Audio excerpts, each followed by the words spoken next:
Hi, in this video I'm going to teach you how to install a high water level alarm inside the engine compartment of your Sea-Doo switch.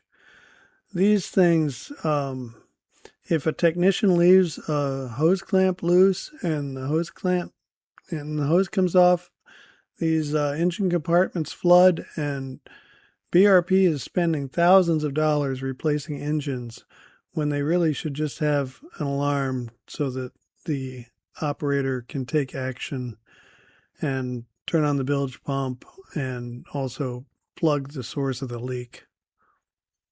Anyway, here's how it's done. The schematic is shown here, and comes off the battery hot through a fuse, through the float switch, then through the alarm, and back to the negative of the battery.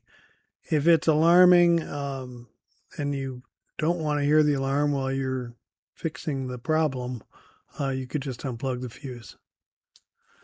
All right, so in this video that I have here showing it, the audio level was clipped by my phone. It's really much louder than it sounds in the video. Hi everyone, John Handsconnect here. I just installed a high water level bilge alarm.